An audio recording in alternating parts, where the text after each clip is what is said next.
Assalamualaikum warahmatullahi wabarakatuh. Waalaikumsalam warahmatullahi wabarakatuh. Pemirsa kajianmu dimanapun Anda berada, jumpa lagi dengan kami, tim kajianmu dalam podcast pada siang hari ini. Alhamdulillah pada kesempatan kali ini kita mendapatkan tamu yang sudah tidak asing lagi, narasumber kita kali ini, Ustadz Jumari Al-Mulwari. Assalamualaikum Ustadz. Waalaikumsalam. Terima kasih sudah kerso, rawuh untuk kita berbicara mengenai dinamika yang terjadi ini. Politik 2024 ini menarik ya Ustadz, sepertinya untuk dibahas, sudah hangat. Baik, pemirsa kajianmu dimanapun Anda berada, pembahasan pada kali ini sangatlah menarik, bahwa nanti kita akan mengetahui pendapat Ustadz Jumari ini nanti mengenai politik 2024 ini seperti apa. Mari kita nanti simak bersama. Oke Ustadz, menurut Ustadz dinamika politik di 2024 ini seperti apa Ustadz? Ya, kita bersyukur ya, karena di tengah persoalan bangsa yang agak ruwet gitu, saya kira siapapun nanti yang akan memimpin Indonesia itu akan menghadapi masalah yang sangat rumit. Tetapi kita sebagai warga bangsa terus terang ikut bersyukur karena masih ada orang yang mau mencalonkan atau dicalonkan sebagai calon presiden atau wakil presiden. Yang berbahaya itu kalau tidak ada yang bersedia karena menghadapi masalah yang tidak gampang gitu. Dan dinamikanya saya kira sangat luar biasa. Menurut saya mereka itu adalah orang-orang hebat semua. Orang-orang yang dalam bahasa Jawa itu legan golek momongan. Nah, jadi mereka itu kalau secara ekonomi, secara sosial itu kan sudah mapan. Seandainya dia tidak punya nilai kejuangan, ya tidak mungkin mau dicalonkan itu ya. Tengok-tengok saja udah kepenak kok dadak dari calon presiden. Gitu Mas Agit. Jadi yang pertama tentu kita sangat mengapresiasi dan menghargai semangat mereka untuk berjuang bagi Indonesia. Itulah legan golek momongan. Baik ya. Ini menarik sekali ya Ustadz ya. Ini pemirsa semuanya, wong legan golek momongan. Dari ketiga calon ini ya, terutama yang Pilpres ini menarik sekali. Sosok dari nomor 1, nomor 2 Ustadz, nomor 3, ini masing-masing punya profil yang sudah mumpuni ya. Lalu kita Ustadz sebagai warga, khususnya warga Muhammadiyah ya, bagaimana kita harus bersikap Ustadz? Kira-kira kita condong ke yang nomor berapa ini Ustadz? Kalau itu pimpinan pusat Muhammadiyah sudah mengambil langkah yang sangat elegan. Ketiga pasang calon sudah diundang diskusi di perguruan tinggi Muhammadiyah oleh pimpinan pusat Muhammadiyah. Nah, dan dialog yang dilakukan di Muhammadiyah itu sama sekali tidak ada rencana disetting enggak ya. Murni saja itu.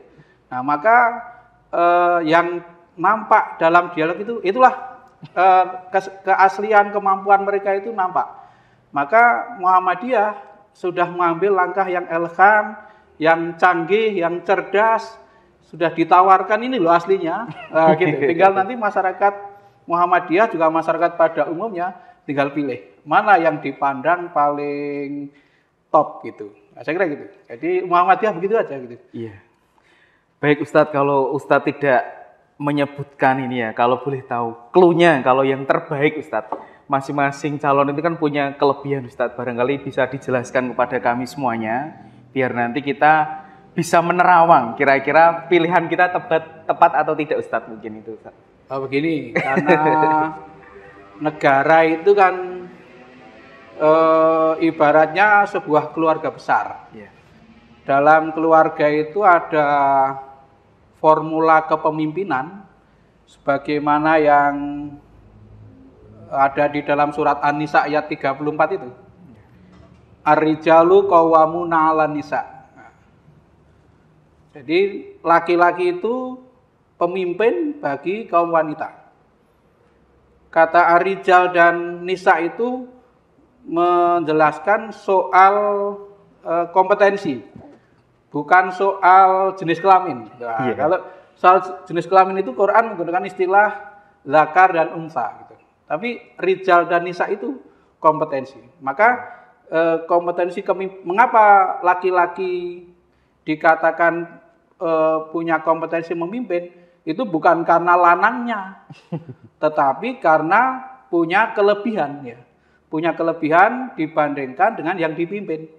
Maka yang pertama harus kita pertimbangkan adalah siapa di antara calon itu yang punya kelebihan, punya nilai lebih dibandingkan yang nanti akan menjadi rakyatnya. Jadi nilai lebih itu ya kemampuan intelektualitasnya, kemampuan menatap masa depan, pergaulan internasional, kemampuan mengendalikan diri gitu. Nah, itu silahkan dinilai masing-masing. Jadi dinilai masing-masing mana yang paling tinggi nilainya. Jadi katalah kita punya 5 grade nilai.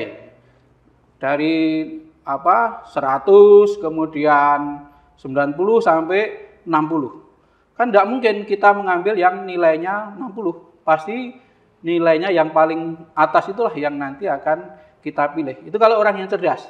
Tapi kalau orang yang nggak cerdas, ya tergantung berapa yang dikasihkan gitu. Nah, tapi bagi kita masyarakat Indonesia mestinya tidak seperti itu. Karena pemimpin itu akan kita jadikan panutan, akan kita taati gitu.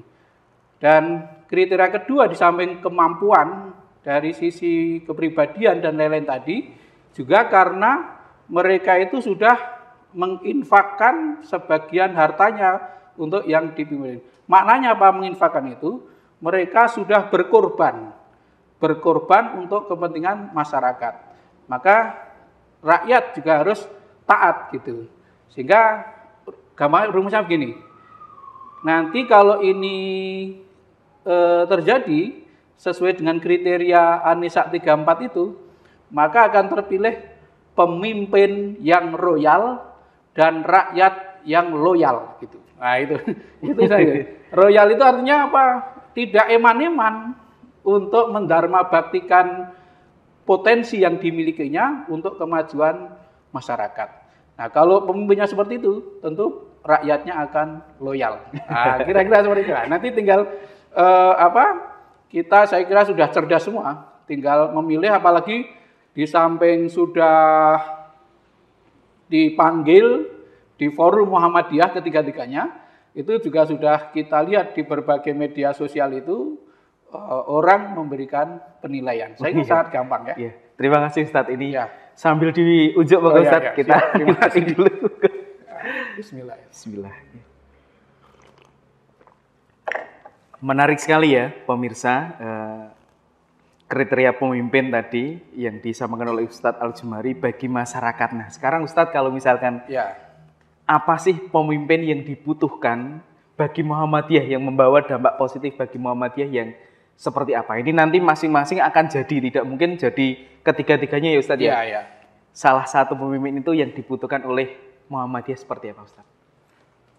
Ya, Muhammadiyah tidak memberikan kriteria khusus. Iya. Karena ini presiden itu memimpin Indonesia. Iya. Yang Indonesia itu sangat beragam.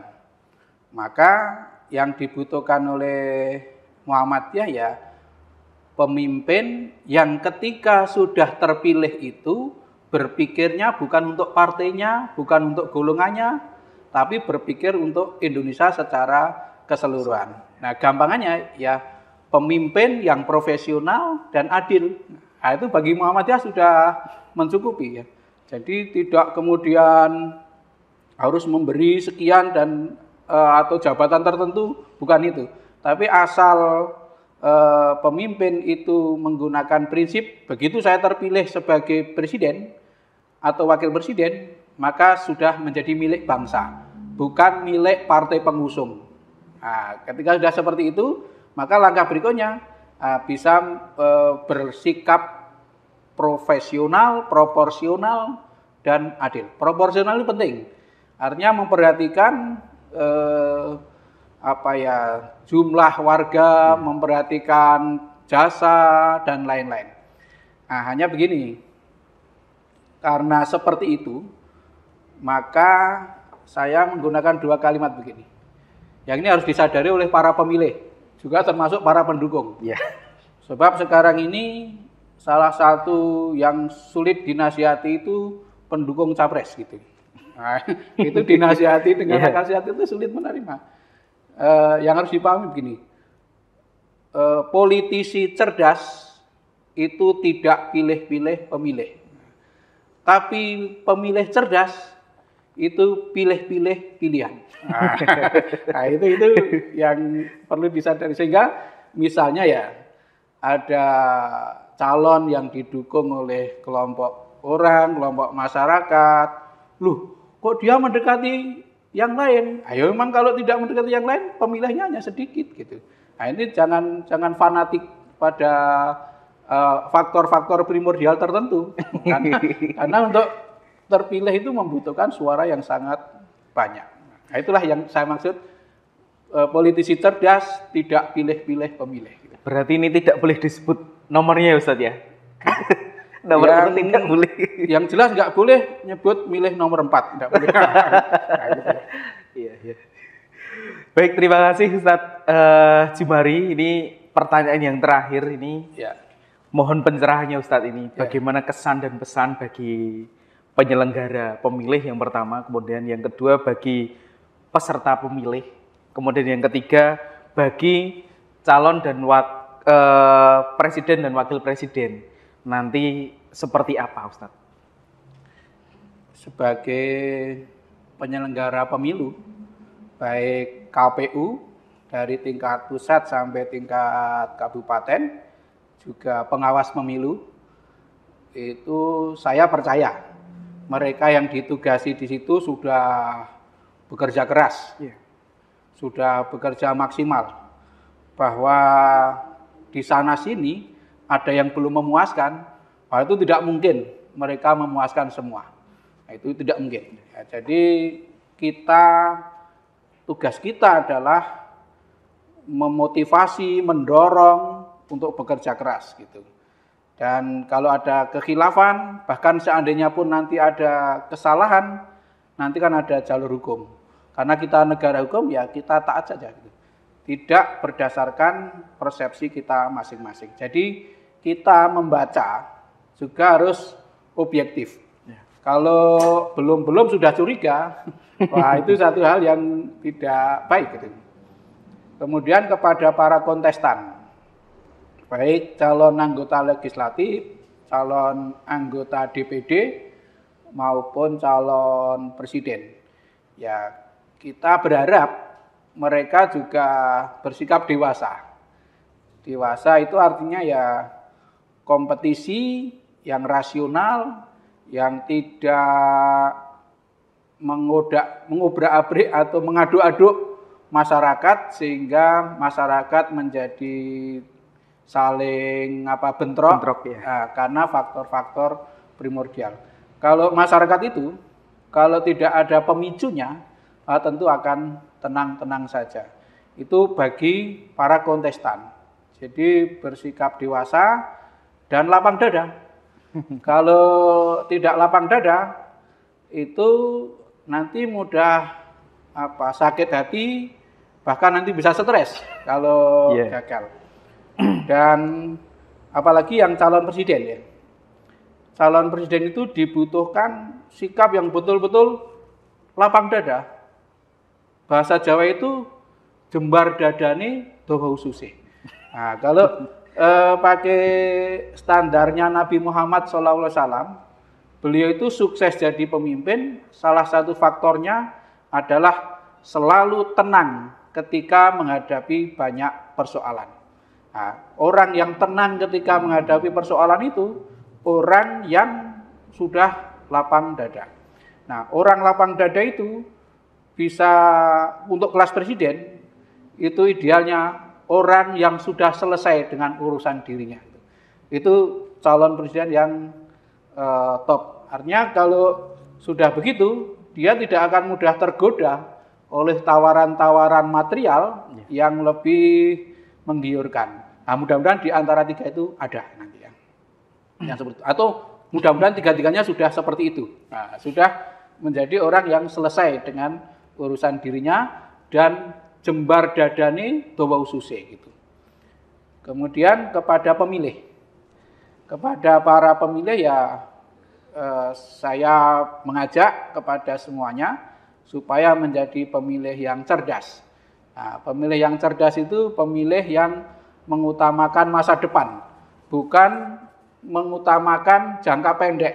Jangan hanya karena terpikut, ya katalah gampangnya uang lah, uang yang tidak seberapa.